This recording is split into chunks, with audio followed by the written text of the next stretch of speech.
Welcome to the latest of the episodes of the Coleman Power Organic Fitness Podcast. I have the one, the only, the extraordinary Brendan Guinan, the regenerative farmer, all right, that is, more certainly from Fíorbhia Farm. Brendan, say hello to the listeners.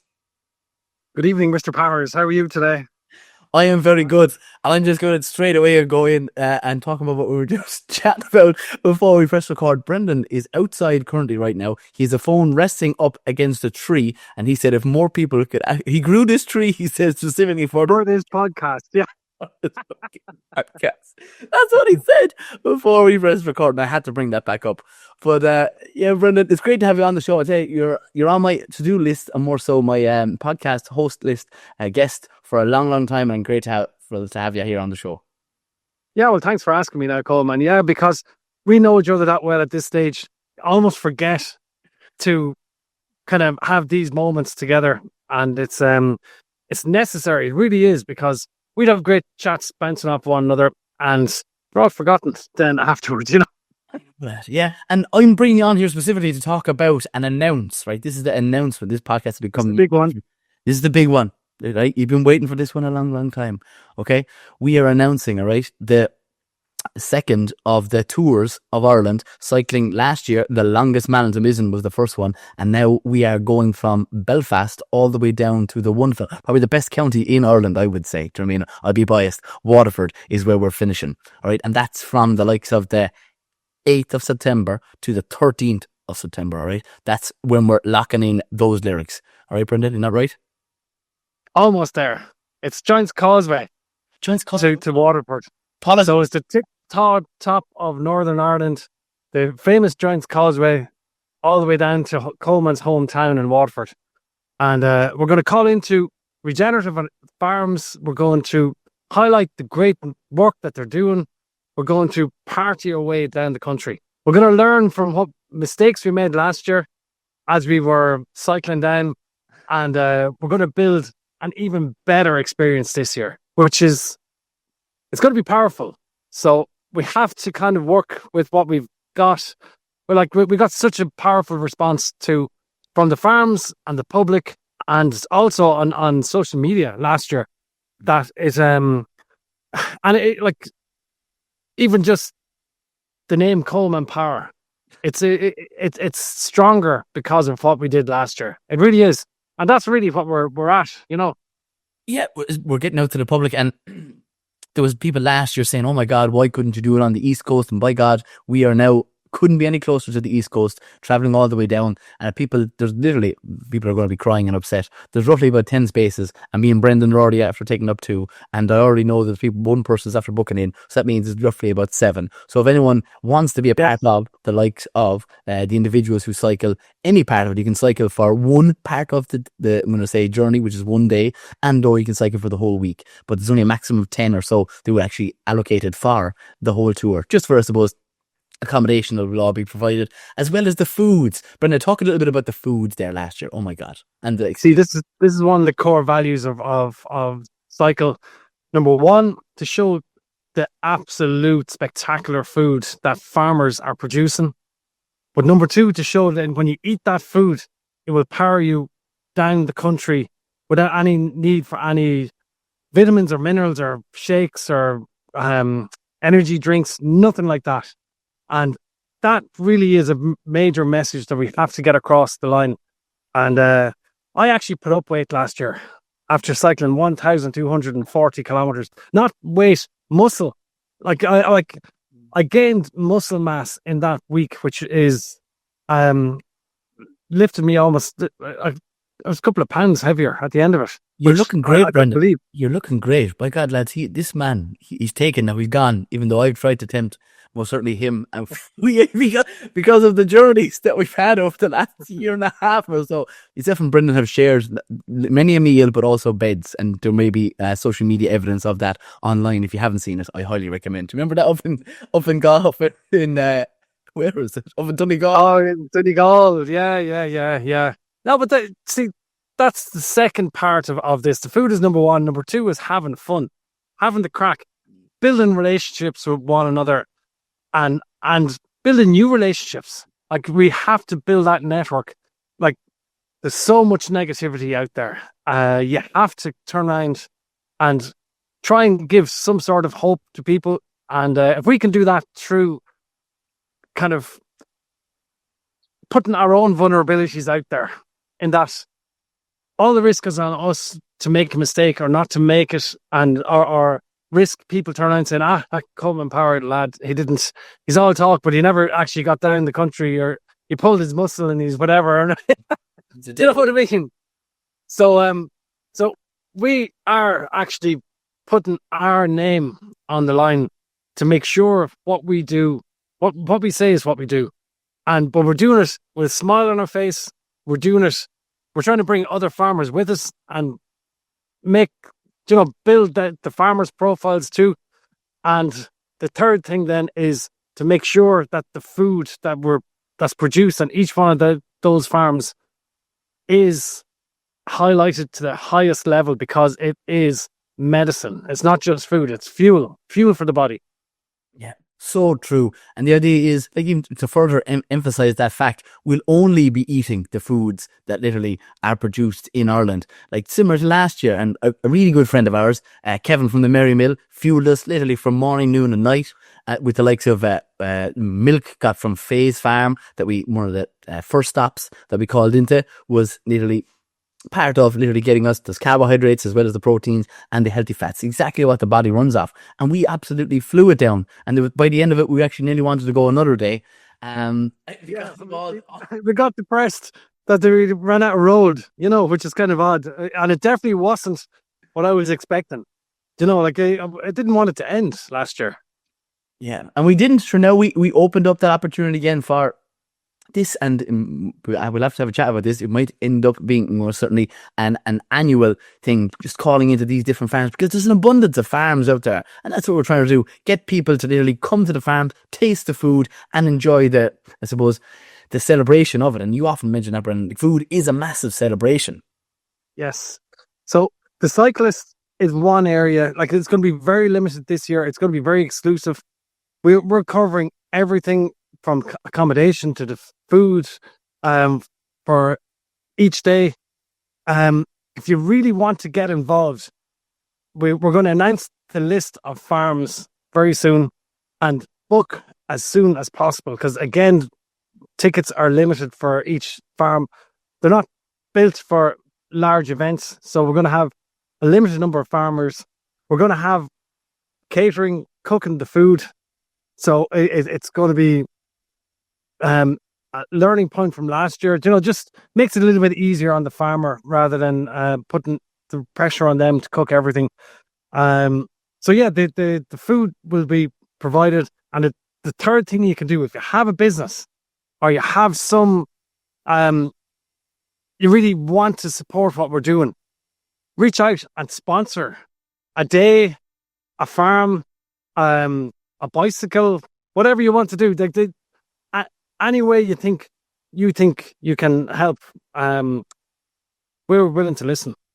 So yeah, so sponsorship is really powerful too. We had very good backers last year, and we need the same again this year.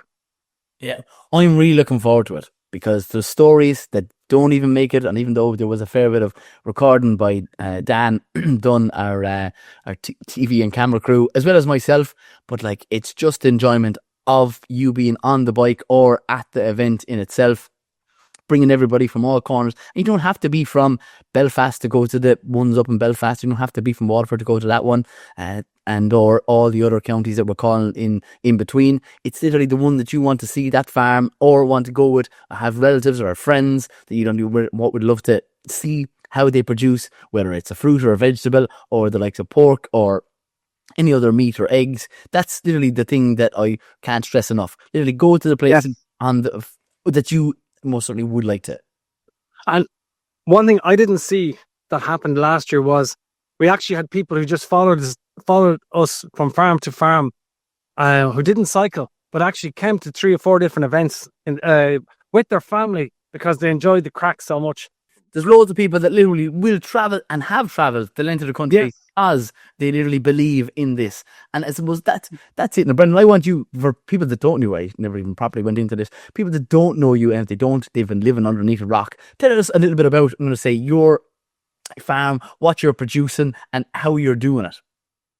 Yeah, well, I farm 100% in a forest.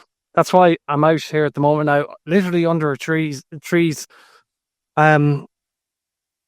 We farm without any synthetic chemicals, with no nitrate fertilizers, no herbicides, no pesticides, no antibiotics. We don't dose our animals. We use the forest as a microclimate for the animals to be as comfortable as possible and as stress-free as possible. We coppice the trees to let enough light through. You can see the grass behind me here now, even though it's really sunny today, but it's actually so pleasant under the tree right now because it's sheltering you from. It's about 5 degrees cooler underneath the trees right now, and that actually makes the grass grow better. It stops the sun from drying out the soil around the grass, so it's still lovely and green. In other fields around me, on the neighbour's land, it's starting to burn. So we create these microclimates to suit the best way possible for the grass to grow, for the animals to live, and the trees to grow. So it's I'm the only farmer in Ireland that's doing this 100% in one on your farm.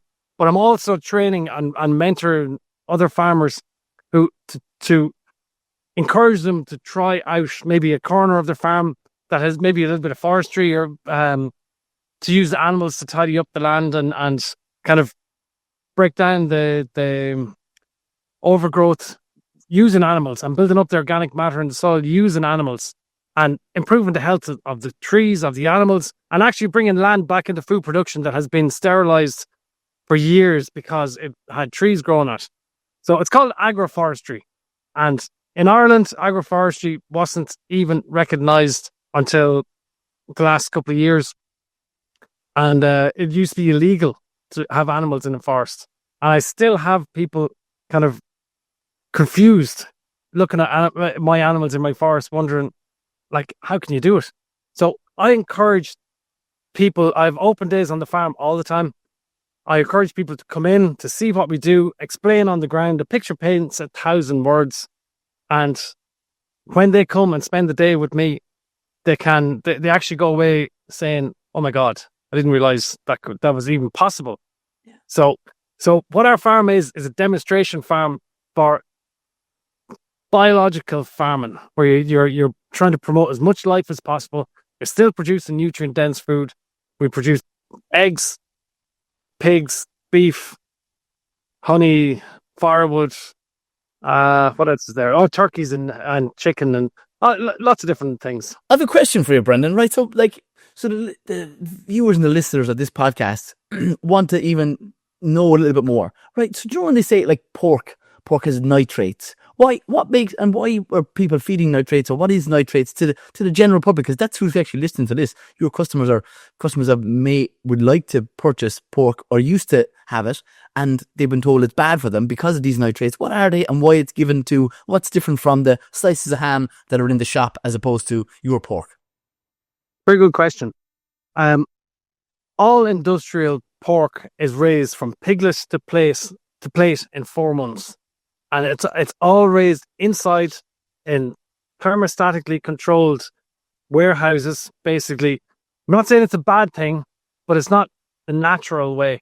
So they're fed a very high percentage of protein, kind of porridge is really what it is, which is exactly what they need to put as much muscle and grow as quickly as possible in these dark warehouses where they don't use any energy. But because they're packed in so tight, the risk of disease is heightened. So what used to happen, and still happens in some industry, they use antibiotics in the feed to kind of prevent food or prevent disease, and which does work for a short amount of time. But longer term, obviously, they end up building up microbial resistance to the whatever diseases are in that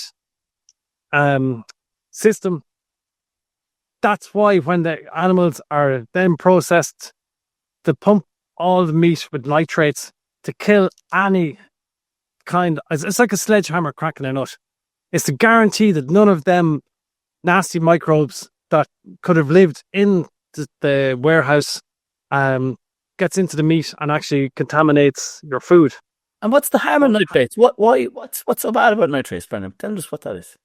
Well, what nitrates does, it kills everything. It kills all life that's in that meat. The good and the bad. And like there's lots of beneficial life, lots of beneficial microbes in meat that actually can feed our gut and feed our there's lots of beneficial microbes in our gut that can actually feed our gut that's in the meat. But because it's pumped with nitrates, it kills everything, all the bad stuff and all the good stuff.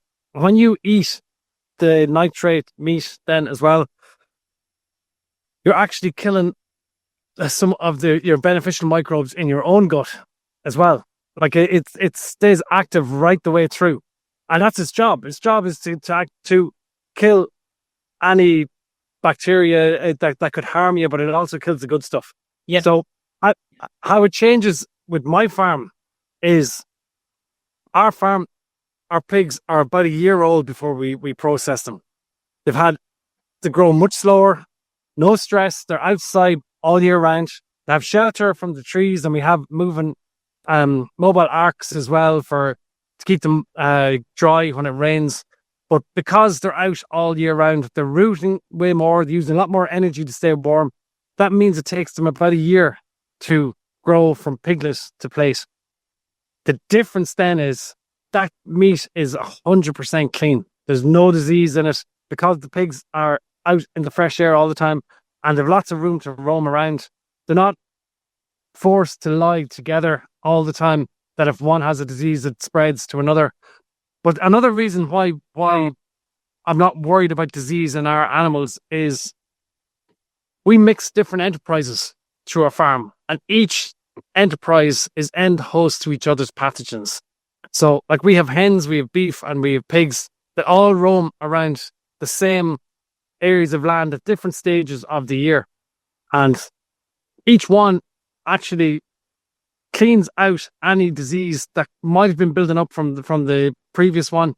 And like the hens would clean out all the parasitic infestation that could be there from stomach worms and lungworms from the cattle and the pigs as well. And they use what would be a parasite for one enterprise as pure protein to produce eggs for themselves.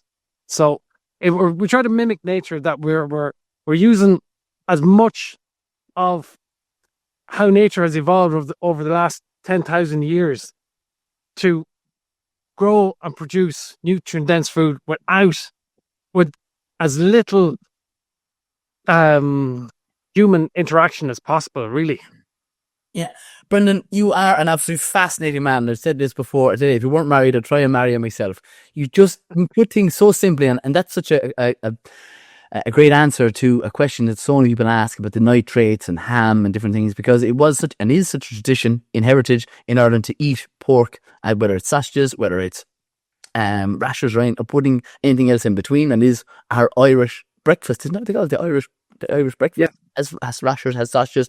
But the idea is, like, the way you're describing there is so completely different to what is now the norm that's in the shops. And at these different events, yes, there will be opportunities not only, and there is as well, to purchase off Brendan, and I'll be putting, and more certainly, I'm super conscious of your time, Brendan. Where's the best place for people to contact you, or I'm going to say if they want to either try and sample some of your produce and or maybe come to the farm as well? Tell me your social media handles. Yeah, well, we sell everything through our website, which is www.fíorbhiafarm.ie. That's FIORBHIAFARM.ie. Now, Fíorbhia Farm means true food or real food in Irish. And that's really what we're trying to produce is that real food, the simple food that's nutrient dense, that's not processed any more than is necessary to get it to your plate. Like, before we go, how we preserve our meat, because we don't use nitrates, because nitrates can extend the life of your meats for several weeks. Your raw meat for several weeks. We freeze it. We freeze it as soon as it's packed, and that locks in the freshness into the meat. It's so much. We just thawed out the night before we're going to use it, and when you eat that meat, then your body can break it down. It can digest it. It can absorb the nutrients that's in that meat, and it can actually give you the energy you need for the day. It really can. And one more thing as well before I go. I can talk all day on this now, but our sausages, we don't put any breadcrumbs. They're all 100% gluten-free. So we don't add water to our meats as well. So, there's so many ways that industry cheapens a kilo or a pound of meat, and whether it's adding cheap fillers like breadcrumbs, or injecting water or into the meat to basically just plump it up a bit more to make it heavier, so that they can try and extract more kilos per animal, basically, at the end of the day. We don't do any of that. We dry cure. We mix our own seasoning. We try and honor that meat, so that the taste and the energy and the positivity from that animal that has lived in the forest all year comes through to your taste buds, and then you go, oh my God, that's actually different. Yeah. And that's, I suppose, not only happening on your farm, on other farms, something similar, whether it's meat, eggs, I'm going to say the likes of fruits or vegetables, and the whole process of reason why we are literally doing this cycle. Again, to repeat those dates, it is the 8th Monday the 8th.